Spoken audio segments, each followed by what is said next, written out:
السلام عليكم ورحمة الله وبركاته. أهلا بيكم في مطبخ سمسمة. النهاردة هنعمل البفتيك الاقتصادي أو زي ما بيسموه كده البفتيك الكذاب بطريقة سهلة وبسيطة. يلا بقى نشوف الطريقة والمقادير عشان نبدأ بقى نعمل البفتيك الاقتصادي بتاعنا أو البفتيك الكذاب زي ما بيسموه. بس هو فعلا مش هتفرقيه عن البفتيك العادي. الفرق طبعا في الأسعار. انا عندي نص كيلو من اللحمه المفرومه، يا ريت اللحمه المفرومه تكون حمراء الى حد ما يبقاش فيها كميه دهن كبيره. عندي بضايه بس، وعندي البهارات بتاعتي اللي هتحلي لي البفتيك بتاعي. انا مش هستعمل اي حاجه فيها سوائل، يعني مش هجيب بصلايه مثلا واحطها حتى لو معصوره.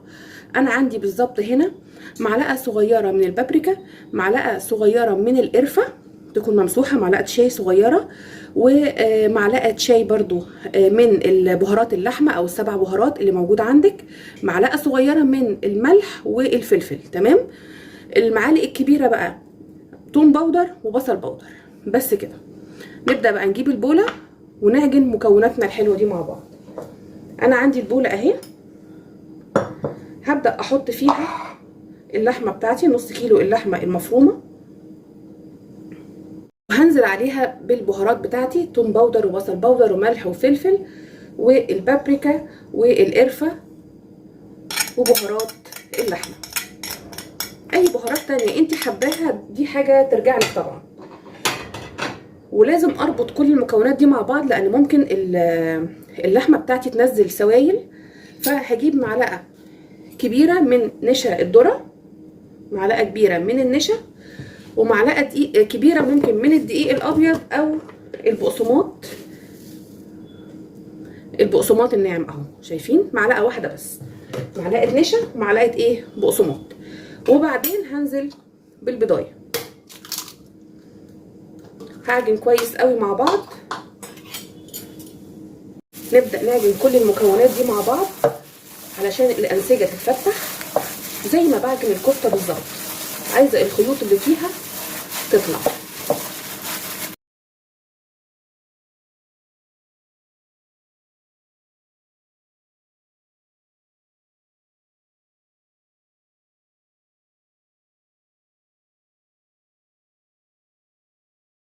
بعد ما عجنت معاكم نسيت ان انا ما حطيتش نص معلقه صغيره من البيكنج باودر على النص كيلو. حطيت نص معلقه صغيره وعجنتها تاني، ونبدا نشكل البفتيك بتاعنا. بصوا بقى بعد العجن الانسجه اتفتحت ازاي واللحمه حمراء وحلوه ازاي. هسيبها دلوقتي كده دقيقتين تستريح. جبت دلوقتي كيس تلاجة فتحته عشان افرد عليه البفتيك بتاعي، وهبدا اخد، شايفين قطعه اللحمه ماسكه نفسها ازاي من معلقه النشا ومعلقه الدقيق او معلقه النشا ومعلقه البقسماط. انا هاخدها قد البضايه كده الكبيره شويه. عندي طبق فيه ميه لو احتجت عشان ما يتلزقش هنا. انا بحط يا دوبك حاجه بسيطه خالص، مش زيت، شويه ميه بسيطه قوي. ممكن ما تحطيش، ممكن ما يلزقش.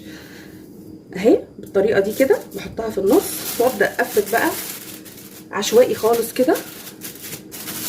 ممكن تعمليها بالمردانه بس هي مش مستاهله.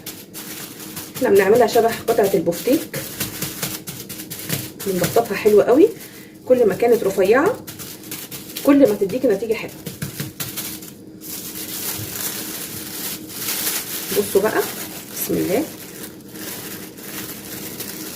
اهي قطعه البفتيك معانا اهي زي الفل وماسكه نفسها. انا مجهزه معايا اي طبق تلاجة، طبق فوم، اي حاجه، لان لازم هدخلها تتشمع في التلاجة لمده ساعه او في الفريزر لمده نص ساعه.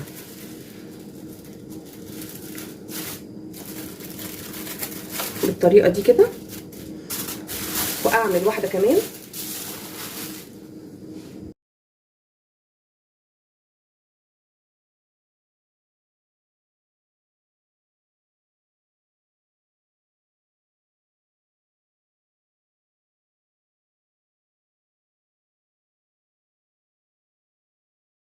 نفس الكميه قدامكم اهي، شايفين؟ بالطريقه دي كده اهو. وهدخلها الفريزر لمده نص ساعه تتشمع بس كده وتمسك نفسها. وبعدين على ما تتشمع هنعمل الكفر الخارجي للبفتيك. الكفر الخارجي بقى للبفتيك بتاعنا، انا جبت بصلايه وصفيتها كويس قوي. انا عايزه اخد الميه بس بتاعتها.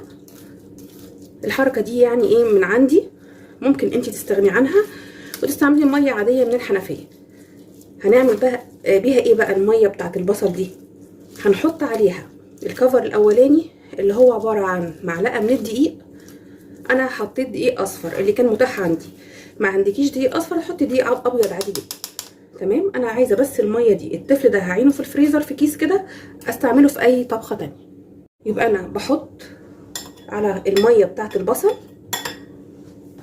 معلقه من دقيق الذره او الدقيق الابيض، خلاص، ونص معلقه من النشا.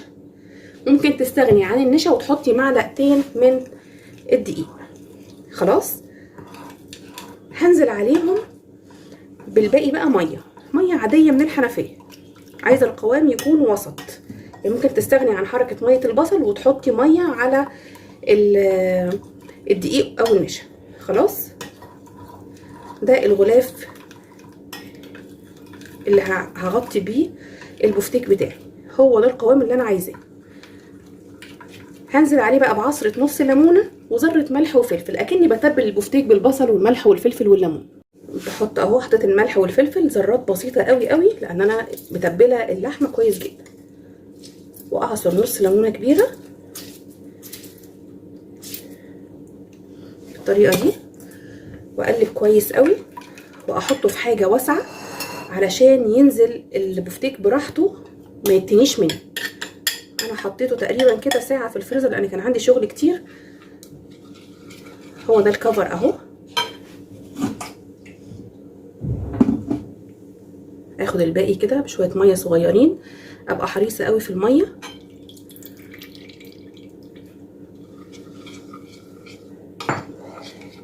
تمام كده. ممكن يخف مننا او يخلص مننا في النص، بنزود حبه بحبه. معلقه دقيق بشويه الميه العاديه من الحنفيه، مفيش مشكله خالص. نسيبه على جنب كده شويه. وده بقى عندي البقسماط اللي هو العيش الفينو المحمص في الفرن وطحنينه، او جايباه جاهز، او جايباه من عند العلاف. وهتحطي ذره ملح وذره فلفل وحبه بهارات مشكله. طلعت البفتيك من الفريزر اهو، هو لسه بس برضو طري، ملحقش طبعا يتجمد، بس شد شويه وتشمع معايا. هنبدا بقى ناخد واحده واحده كده اهي، شايفين؟ احطها في سائل التغطيه ده، ما بقلبش فيها كتير، انا باخد كده. تمام. واطلع بالراحه خالص يتصفى شويه، وابدا احطه في البقسماط. وبرده البقسماط بجيب من تحت لفوق كده من الجوانب، بغلفه كويس قوي بكل سهوله وبيتقلب معايا زي الفل. ما تشكيش ابدا ان ده يعني لحمه مفرومه ابدا. وبرده عندي اكياس بلاستيك فتحتها، وهبدا اعمل البفتيك بتاعي طبقات زي ما شلته في الفريزر عشان يتشمع. نعمل واحده كمان معاكم وبعد كده اكمل الباقي لوحدي.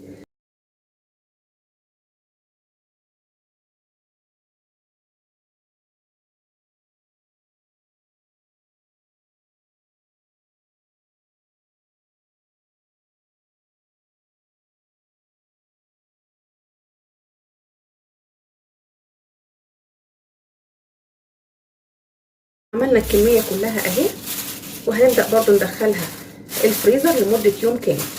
ممكن تقلي منها دلوقتي عادي جدا، انا هسيبهم شويه كده في الفريزر علشان تبقى ماسكه نفسها، واول ما بتخرج وهي متجمده بتنزل في الزيت السخن على طول. دلوقتي نزلت بيها بقى بعد ما اتجمدت، قعدت عندي يوم في الفريزر. نزلت كده زيت يكون يعني مناسب، ما يبقاش غزير قوي، واحط فيها القطعتين كده جنب بعض. مش هتاخد وقت كتير طبعا، الزيت يكون سخن جدا، واول ما بنزل بهدي النار مش بوطيها على الاخر. ده راحتها في التسويه، الحته بحتتها ما كشتش مني، الكفر زي ما هو، ما بقلبش فيها خالص الا لما بحس ان الوش اللي تحت اللي ملامس للزيت اخد اللون الذهبي، واقلب على الناحيه التانيه على طول. نبدا نقلب بقى شايفين ما شاء الله الكفر ثابت، يدوب اتشمع بس كده، ياخد بقى لون حلو كده من كل ناحيه، ونطلع على مناديل. اتحمر معانا اهو من الوشين، شايفين بقى الجمال والكفر ماسك نفسه ازاي. ونحط على المناديل.